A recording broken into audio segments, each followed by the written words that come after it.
Hi lovely humans! A couple of months ago I made a video titled 15 random observations about moving to the US. I had just arrived to San Francisco for my stay here, for my internship here of 6 months, and that was just like my random little observation that just jumped to my face in the first few days. But now I have been here for a bit longer and I thought I would do a part 2 to this video because of course there are a bunch of little things that keep surprising me and keep coming up. As the previous video, none of those are really like real culture shocks, it's more a little thing, but some of them I think are really interesting to understand the difference of culture between France, where I'm from, and the US. Because yes, I'm comparing the US obviously to what I know as a culture, which is France, because I'm French. And I know that all these observations don't apply to all the US, some of them are specific to California and San Francisco, blah blah blah. You get the gist of what I'm saying. Let's get into the video. We're up to a good start, guys. So the first one is about the dollar, the currency, the dollar, and specifically the coins. The coins don't make sense. The dime is so small, like smaller than 5 cents, and then you have the quarter of a dollar, and like, huh? Anytime I have to pay using coins, I'm just in a total mindfuck of like, what coin is what? I know I need to learn that, and I just like, I have to make an effort to learn that, but it's kind of difficult. And I feel like most American people I've talked to are like, yeah, we know, it's just the coins are just, forget about it, just give them as tips. So that's what I do, I just give my coins away as tips because it's way easier, honestly. The second thing I've noticed is about the queue. Queuing up for restaurant is a big thing. It seems like here every restaurant has a huge queue of people waiting for their meal. You have to book a table basically everywhere, any time of the day, any day of the week. Which is quite surprising, but I think it comes from the foodie culture here. People in San Francisco eat a lot at restaurants and they like to always be trying like the new restaurant, and because here to mouth goes really quickly, the word goes through, and everyone wants to go to the same new restaurant. So there are lots of queue to lots of places. I don't think it's an American thing, it's probably a San Francisco thing. But at the end the food is good, so honestly a bit annoying, but now I get that I have to book a table all the time, so okay, now I know it. The third thing is about the way people name each other. In France, when you are introduced to someone, specifically in a formal, in a professional setting, you will call each other Mrs. or Mr. blah blah. Here, you call each other by your first name very quickly. Like, sometimes like just one email, now you call each other by your first name. I think it depends on people, like some people here do prefer to be called by their family name, but most people will call you by your first name. And some of them will like just give you their nickname right away to use. Like there's a colleague, I've never even used his full name, I just use his nickname with him from the start. And that's quite familiar for me as a French person. That's like, we prefer to keep more distance in a professional setting, but that's fine. And I know that here people just use their nickname a lot. Like I know that people like Michael becomes Mike. I mean, your first name is already short, but you shorten it even more. So the way of the way people have here of calling each other is different. The fourth random observation is that people here move around a lot. I mean, it's probably again because it's the Bay Area, it's San Francisco, so we have here people who've moved from all over the US and all over the world basically. But I do feel like American people tend to move a lot and big distance because the US is so big. Like it's very, I feel like it's very normal here to just come from one place, go to college to another, and then take a job in another place, and then if you find a better paying job elsewhere, you just move there. Maybe that's just a stereotype, but I feel like talking to people here, lots of people have moved around a lot, more than what I expect in France, I guess. The fifth thing is that people here are so shocked when I talk about dating culture in France. I think I should at some point make a video about the difference between dating in France and dating in the US. I should like get one of my American friends to talk about that. But that's a conversation I've had many times with American people here, and the fact that French people don't date is really surprising to them. So we have really strong differences on that point, but that's quite interesting. The sixth thing is about the ads on YouTube. This might sound weird, but I spend too much time on YouTube. This is a fact of life. I just spend way too much time on YouTube. And the advertisement here, like the ad before the videos, are quite different than what I'm used to. And what I mean by that is that you have lots of ads that are like really dramatic. And like you have all your regular ads about like shampoos or whatever, but you also have political ads. I think it's also because I have been here during midterms election.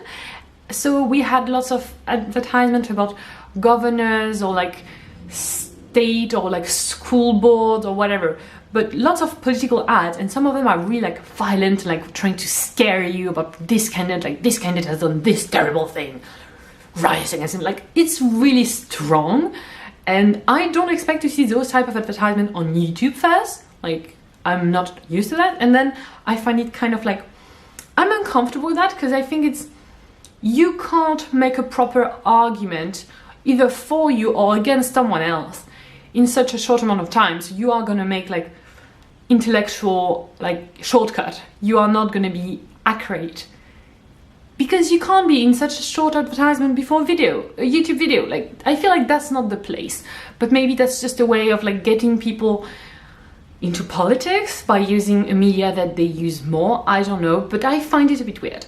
The seventh thing is that people here stay really calm and zen when the metro doesn't work. What I mean is the Muni here, God, I should make a video about the Muni. God, I should make a video about the Muni. But the Muni often doesn't work well.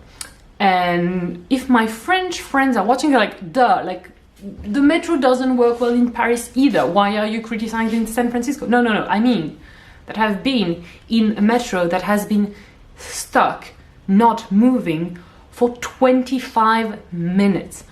25 minutes stuck there, no moving, like no explanation at all. I think it's just like traffic congestion and stuff, but like no explanation. And people stay calm. I mean, I agree with the fact that there's no point in getting angry. Like I'm one of those people who don't react in those situations. I just wait because you can't do anything, and like being angry is not going to solve the situation. But I know for a fact that in France, if a metro stays just like stuck like that, people are going to be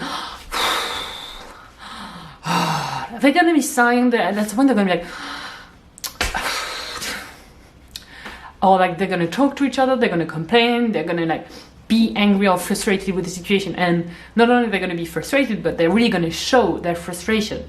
Here, people are like patient, or maybe they just are used to, I don't know, but they just stay very calm because it's not a question of being used to it. Because in France, we're used to having problem with the metro, but we're still annoyed when a problem happens. Here, people just stay very calm.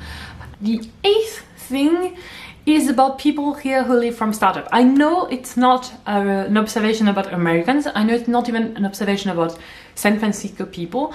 I think it's really an observation about people who have their own business, and there are lots of those in San Francisco, but bear with me. It's the whole grinding lifestyle. It's the whole glorifying overworking. I think there are people like that in France, but I have never met people who glorify the fact of working too much, who are just like so into the whole, yeah, look at me, get my business going, ooh, the grind life, blah, blah, blah. I don't really get it, and that's quite surprising to me. And the ninth thing is gonna seem to be like a bit in contradiction with what I just said, but hey, contradictions are life. People here in general seem to have a better work-life balance. What I mean by that is, people go to work early. Like in general, the rhythm of life is different. You wake up early here, you wake up way earlier than in France, you go to the gym or you walk your dog, you go to work early, but then you also leave early. And that's perfectly acceptable and that's normal, and you're not expected, in most cases, to stay longer. And when it's Friday, you bet people here are out of the office at 5 or 5:30, like 5:30, there's no one left. Like 5:30 on a Friday, there are no one left in the offices. And that's great, because I think in France we tend to value like overwork and like spending extra hours at work. and we think it's like a sign of like social success if you're just staying extra hours or if you bring work home. Here people don't bring work home. Like you can't expect someone to answer your email on weekend. If you sent your email and they haven't responded by Friday 5, you know that they're not going to answer until Monday. And I quite respect that way of like putting boundaries. I think it's really healthy, and I'm really lucky that my job here is really like encouraging me to have the same boundaries. And my boss here is like telling me, don't bring work home. Your weekends are for you to enjoy, relax and enjoy that. So that's really great. And last thing, people here value being fit more than being thin. Again, I think it's more of a California thing, but here people are really focused on being fit, being athletic, going to the gym, walking, hiking, doing outdoorsy stuff. Especially here in California, it's really what's appreciated, being fit, being athletic. Often it also like correlates with being on the thinner side and having a toned body, but that's what the most important thing is. Well, in France, we are more in the mentality of you are supposed to be thin. Thinness is more of the goal, and here fitness is the goal. So I wouldn't say necessarily that Americans have a better approach of body image and body issues, etc. than French people. I'm not saying that because I don't know enough about the American culture to say anything, but that's an interesting difference to notice. And on that note, I'm gonna end this video. If you like that type of content, random observation, culture shocks, my first experiences and impressions of things in the US, you can subscribe to this channel to see more of that. You can also leave me a comment. If you want, you can follow me on Instagram to see more of my daily life and all the pretty pictures I take. Anyway, thank you for watching and see you soon. You get the gist. Let's get into it. You get the gist. You get the gist. You get the gist of what I'm saying. Yeah. You get the gist. Yay, let's get into the video and let's not comment on how inappropriate this was.